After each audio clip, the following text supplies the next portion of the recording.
Okay, so let's try and unpack this. We see them, well, kind of everywhere now, right?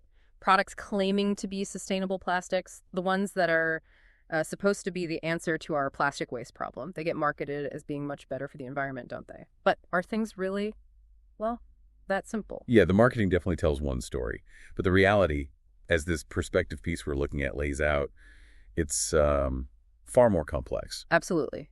So today we're doing a deep dive into this, let's say, confusing world of bioplastics. We're guided by a really insightful perspective piece. It's called Consistently Inconsistent: The False Promise of Sustainable Plastics.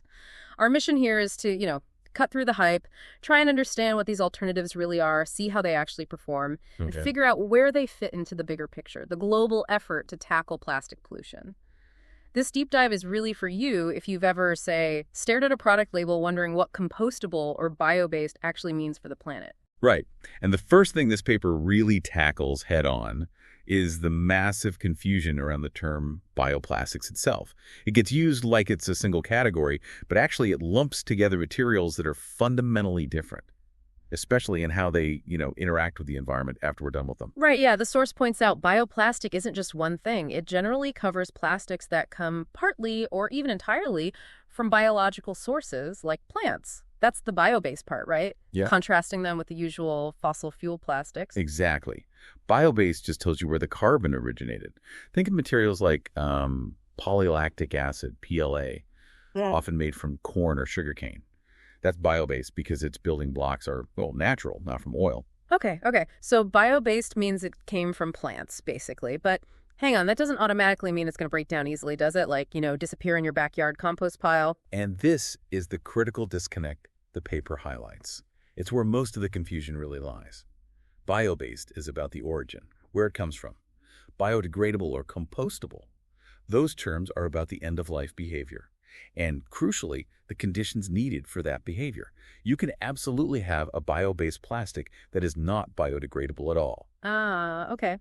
The source gives bio-PE, biopolyethylene, as a perfect example here. It comes from sugarcane, so it's bio-based.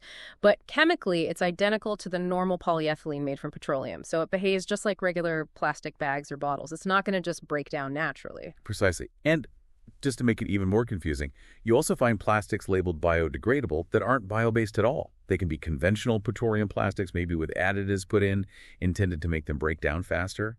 Mm. The paper is really critical of these, actually, pointing out they often just fragment, break into tiny pieces, microplastics, without truly disappearing, and potentially releasing harmful chemicals in the process. Wow, so they don't truly break down chemically. They just physically fall apart into smaller and smaller bits, which are still plastic pieces.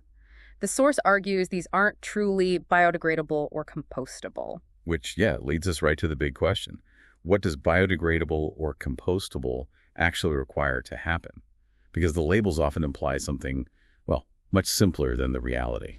The paper clarifies this well. It says achieving compostable status, for instance, usually needs a very specific set of industrial conditions. We're talking controlled heat, moisture, microbial activity, stuff you typically only find in an industrial composting facility. It means chemically breaking down by 90% within a set time frame, often something like 180 days. And here's the major problem the paper really hammers home. Most places in the world, and even, within countries, they simply do not have the industrial composting infrastructure that's needed for these plastics to break down the way they're designed to. So that compostable cup or bag you carefully toss in the bin. If it doesn't actually make it to a proper industrial facility, it's likely just ending up in a landfill or maybe even contaminating the regular plastic recycling streams, where it just behaves like conventional plastic. It won't break down in 180 days, maybe never. Yeah, and that lack of infrastructure, it compounded by a lack of clear international standards. The paper notes that the standards that do exist, like ISO or European EN standards like EN 13432 or US ASTM standards, they're regional or national. They're not global. Okay, so what does that actually mean for you, the person holding the product, trying to do the right thing? Well, it means a product certified as compostable under, let's say, a European standard like EN 13432. It might only actually work as intended in a specific type of European industrial composting facility. If you're in a different country, or heck, even a different city in the same country with different waste management tech or standards, that label becomes essentially meaningless in practice. The label isn't lying about its certification per se, but it's telling only a partial truth, often a misleading one, about its actual end-of-life fate where you happen to live. Hmm. This lack of clarity, this gap between the label's promise and the real-world infrastructure, that's what the paper calls consistent inconsistencies. Seems like a good phrase for it. And it's a core part of the false promise they talk about, fueling what many people would definitely call greenwashing. Exactly. And the authors, they didn't just rely on definitions and regulations. They looked at real-world tests, too. And the experimental results they cite are quite eye-opening. Yeah, they mentioned studies like one on commercially available biodegradable tea bags in Ireland. You'd think something designed for tea, hot water, it would break down pretty easily. You certainly Oh, would. yeah. But the study found that while tea bags made from natural cellulose did degrade fairly quickly, the ones made from the bioplastic PLA, they remained completely intact in the soil for a full year. Oh, year? A whole year. Still looking pretty much like a tea bag. Wow. A year intact in soil for something marketed as biodegradable. That really hammers home the inconsistent part, doesn't it? And they also looked at plastic carrier bags, shopping bags labeled biodegradable, oxo-biodegradable, and compostable, tested over 3 years in seawater, soil, and just open air. And the findings there were pretty stark, too. After 3 whole years exposed to the elements, none of the bags disappeared consistently or quickly. Some of them, despite 3 years out in the environment, could still carry a full load of groceries. That's incredible, and not in a good way, obviously. A bag labeled biodegradable, still functional after 3 years sitting in the ocean. It just really highlights how far removed the real-world outcome can be from the expectation that label creates. This experimental data, it really provides the core evidence for the paper's central argument. The promise just doesn't match the reality for a lot of these products. And this whole problem, defining, regulating, managing these alternative materials, it ties directly into the larger international effort that's underway right now to combat plastic pollution. The ongoing negotiations for a global plastics treaty under the UN Environment Assembly, they absolutely have to grapple with bioplastics. Right, that treaty. It was agreed upon back in 2022, aiming for a legally binding agreement in 2024, I think. It's trying to create a global framework for plastic's entire life cycle from making it and designing it right through to disposal. Exactly. And if you're going to create a global agreement on plastic, you just cannot ignore materials that are being marketed as the alternatives. The paper highlights that the revised draft text of the treaty does now include specific criteria for bio-based, biodegradable, and compostable plastics. It demands things like safety, environmental soundness, sustainability, all based on a full life cycle analysis. Okay, so they're recognizing you can't just swap materials without really scrutinizing them. Exactly.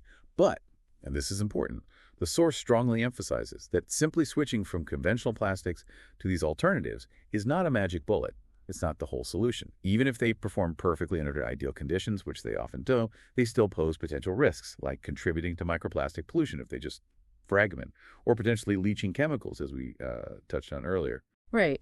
And perhaps the most crucial argument the paper makes is that all the focus in marketing around bio-based and biodegradable plastics must not distract us from the absolute most urgent need, which is drastically reducing the overall volume of plastic, all plastic being produced and consumed in the first place. Yeah, if we connect this to the bigger picture, even in some hypothetical future where bioplastics were perfectly designed and miraculously we had universal infrastructure everywhere, just relying solely on finding better materials doesn't solve the fundamental problem. The problem of our disposable culture, the sheer amount of stuff we produce and use for maybe minutes before throwing it away, the treaty, and really our whole approach to this issue, needs to carefully weigh the pros and cons of alternatives, sure. But reduction, just using less stuff, has to remain the top priority. That's such a critical point. It's not just about finding a slightly less bad material.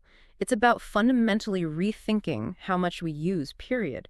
The complexities we've just walked through with bioplastics really underline how much clarity, how much regulation, and how much infrastructure are needed for any material we hope will be part of the solution. It really highlights that labels just aren't enough. We need systemic change, real change in how we make and use things. So we've taken quite a deep dive here into the world of bioplastics. We've peeled back the layers on those confusing labels and the, inconsistent performance in the real world, often because of a lack of infrastructure and clear universal standards. It's pretty clear that while discussions like the Global Plastics Treaty are starting to address these issues, the path forward needs a much clearer understanding of what these materials actually are and how they truly behave at the end of their life. And also, where the responsibility really lies not just with you, the consumer, trying to figure out a misleading label. This brings up an important question, something for you to think about. Given all these complexities and challenges surrounding bioplastics that we've discussed, especially their limitations in real world disposal conditions and the potential hazards like microplastics they still might pose, does focusing so much on substituting conventional plastics with these alternatives maybe distract us? Distract from the more fundamental, perhaps harder need, which is to drastically reduce the sheer volume of all plastic being produced and consumed in the first place.